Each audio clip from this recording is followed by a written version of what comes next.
Fala galera, mais um vídeo aqui do nosso canal e vamos acompanhar o debate no Sport Center falando tudo sobre a vitória do Vasco 2-1 no Mineirão contra a equipe do Atlético Mineiro, primeira rodada do Campeonato Brasileiro. Vasco conseguindo uma vitória muito importante aí na primeira rodada, Andrei Santos e Gabriel Peck marcando gols da equipe do Vasco, né? E o Maurício Lemos marcou o único gol do time do Atlético Mineiro na partida, galera. E vamos acompanhar aqui mais um debate do Sport Center. Vou deixar o link na descrição. Crédito, direitos autorais e ESPN do Grupo Disney.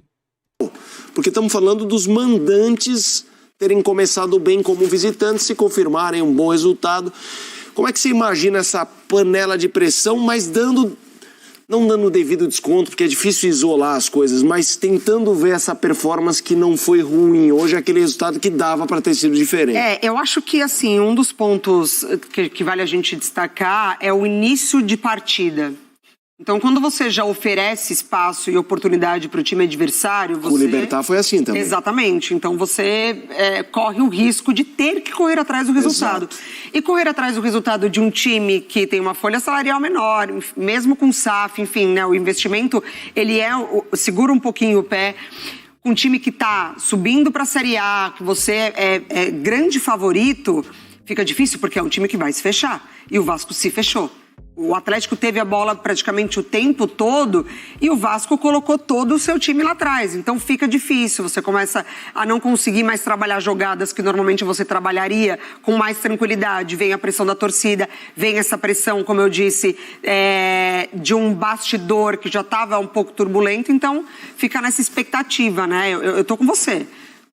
Depois que toma o gol, e aí um gol muito importante do Maurício, que é uma peça importante nesse time, né? O zagueiro Lemos, como ele encaixou nesse sistema defensivo, claro que ele faz parte das deficiências da bola aérea, né? Como um todo. Mas é um gol importante, é um zagueiro que tem uma boa qualidade no passe, ele chega bem à frente, tanto que o gol sai dos pés dele. Mas aí ficou difícil de correr atrás do resultado. Vamos para o palco do jogo, a Duda Gonçalves está chegando para trazer um pouco esse clima. Queria saber, Duda, a gente estava falando aqui que, comparando aos jogos anteriores, embora com derrota, a performance do Atlético em si não foi ruim. Óbvio, o começo da partida foi terrível, você sair perdendo 2-0 ali no começo. A arquibancada entendeu uma performance melhor, assim, no sentido de, beleza, perdemos, é horrível, foi melhor, ou não? Esse contexto atleticano de clima ruim, aquela entrevista do Cudê, depois diretoria, isso tá deixando o ambiente bastante carregado. Duda, boa noite pra você.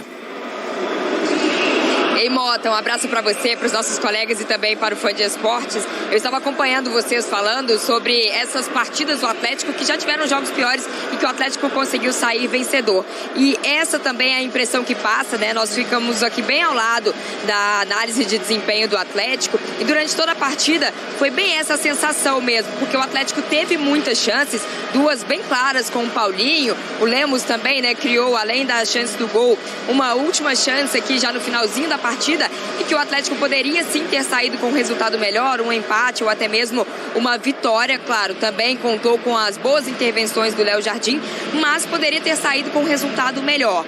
Aí uma impressão um pouco da repórter que já vem alguns jogos, né, percebendo também esse ataque do Atlético um pouco improdutivo. Cria-se muito e acaba se fazendo pouco, né? Nos últimos jogos foi assim, Brasil de Pelotas, Libertad, hoje contra o Vasco a mesma coisa. Tanto que a análise de desempenho do Atlético não acreditou nos gols perdidos, né? Principalmente pelos atacantes do Atlético, Paulinho e Hulk. Então, é mais porque o resultado acabou não saindo, mesmo que o Atlético tenha criado, ainda que não seja um jogo vistoso, que o torcedor tem cobrado tanto, mas porque esse resultado, esses gols do Atlético não saem e, claro, para se fazer o resultado, vitória, empate, que seja, precisa de balançar as redes. Mas a vitória é muito merecida do Vasco por ter construído logo no início da partida, né? A gente viu um Atlético muito perdido depois que tomou os 2 gols, demorou bastante para se recompor. O Cudê também demorou ali a mudar um pouquinho esse esquema da equipe, tanto que o Atlético só melhorou mesmo ali já para o meio do primeiro tempo para frente. E mesmo pressionando bastante, né? Lemos, colocando ali também na frente Saravia, teve uma chance cara a cara, não conseguiu balançar essas redes. O torcedor do Atlético segue apoiando durante toda a partida, foi assim, apoiou o Atlético até o final, cobrou raça em alguns momentos também. O Cudê deu para ver um pouquinho dessa relação, né, que você citava, ali no intervalo dono do jogo, abraçou o Hulk, deu ali uma certa confiança também para o atacante do Atlético, para o artilheiro, mas ainda assim não foi esse resultado esperado. Começa com o pé esquerdo do Campeonato Brasileiro. Melhor para o Vasco, que sai vencedor, esse 2-1. Muita festa da torcida vascaína aqui nas arquibancadas do Mineirão, comemorando bastante, e ainda teve, né, do outro lado ali, do lado do Vasco, os 2 gols com participação do Gabriel Peck, o primeiro com assistência, o segundo, o gol dele, né, ele acabou deixando também. Então, de um lado, um time que ainda precisa melhorar bastante, que é o do técnico Eduardo Cudê, também rever esse clima dentro dos vestiários, porque tem uma partida decisiva de Libertadores. Já do lado do Vasco, um clima mais tranquilo, começa com o pé direito. E só algo que eu percebi aí também, nossos comentaristas, né, para saber se a análise é a mesma. Parece que a perna do Atlético também pesou um pouquinho. No último jogo, o Cudê falando de um certo desgaste, a fisiologia também vetando alguns jogadores. Hoje, pelo menos no começo, os jogadores mais uma vez demoraram a entrar nesse ritmo, viu, Mota? Essa questão física preocupa. O jogo com o Atlético Paranaense é terça, né? O Galo viaja segunda. Hoje o Atlético também jogou, o Atlético Paranaense. Mas é isso, né? A gente sabe como é o calendário, não é uma exclusividade do Atlético Mineiro. E aí é a questão, porque o Mário Marra bateu numa tecla outro dia aqui, falando: o time é bom, os jogadores são bons, mas a gente tem aquela impressão de um elenco, o banco de reservas também é bom, mas assim, é um elenco de 22. Estamos falando de 22 jogadores, basicamente. Então, claro, em comparação a outros times, parece melhor, porque a qualidade dos jogadores envolvidos é boa, mas a margem não é das maiores. Não é assim, não, se tiver 5 a menos, dá um jeito, tapa esse buraco aqui e ali. Como é que você vê essa situação física daqui pra frente, Mari? Eu acho que é um ponto porque parte também do dia a dia, né, do clube, da intensidade dos treinamentos, do quanto o treinador exige que o grupo seja um grupo muito não resistente no sentido da palavra resistente mesmo, né, mas combativo durante a partida. Então, manter um ritmo alto durante todo o jogo praticamente, e hoje precisou correr atrás do resultado. Isso não tem como a gente separar a análise por tudo que o Vasco construiu logo no comecinho da partida. Então eu acho que é uma questão, e ainda é um elenco que falta algumas peças, um encaixe um pouco melhor, né? Inclusive de jogadores que o próprio Cudê pediu, como o Patrick, como o Edenilson.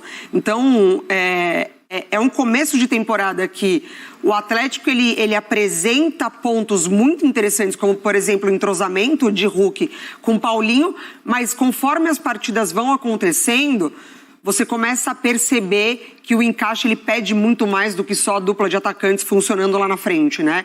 Ele pede que os jogadores eles mantenham uma certa intensidade para manter um ritmo de jogo sem sofrer muito, recuperando rápido a bola, criando oportunidades. A gente vê um Hulk muito participativo e eu acho que a temporada do Atlético ela vai ser ditada muito por conta do condicionamento do Hulk. Aí sim, aí se o Atlético não poder contar com o Hulk durante algumas partidas, realmente aí a coisa vai apertar, porque na zaga ele consegue pôr algumas peças, no meio de campo também, entre os volantes ali, ele consegue encontrar alguma solução. Agora no ataque fica muito difícil. E o Pavão é um ponto interessante.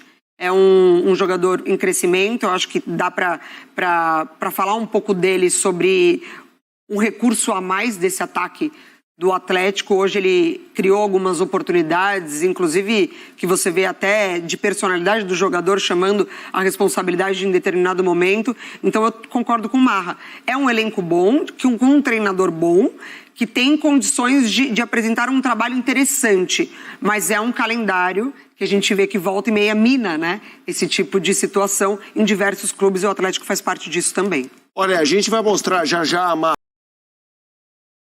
Galera, é isso aí. O time do Atlético, né? Uma equipe muito boa, tem um técnico bom também, que costuma fazer bons trabalhos, mas assim, não dá também, o cara quer chegar, já pediu jogadores, já tá lá os jogadores que ele pediu. Aqui é mais jogadores ainda, a equipe do Atlético tá segurando recurso, né? Não vai contratar muitos jogadores. né? Tá trabalhando com o que tem, porque não tem peça de reposição quando o jogador tem que ser poupado, o jogador tá lesionado, alguma coisa. Realmente não tem, o time do Atlético Mineiro não tem muitas peças de reposições, ainda mais disputando Libertadores, Campeonato Brasileiro, Copa do Brasil. E já a equipe do Vasco, o Vasco só tem o Campeonato Brasileiro, então o Vasco vai comer pelas beiradas, vai tentar vencer esses jogos aí, vai tentar pegar as equipes que estão disputando Copa do Brasil, Libertadores, né? O Vasco vai vir 100%, né? A equipe do Vasco também não tem um elenco assim tão numeroso. É claro, o Vasco investiu muito dinheiro, investiu mais de 80 milhões em jogadores, né? A equipe praticamente contratou um time novo para essa temporada de 2023, né? Para disputar a Série A. E na minha opinião, o Vasco vai conseguir fazer um bom Campeonato Brasileiro. Né? Tem tudo, né, para poder evoluir ainda mais, né?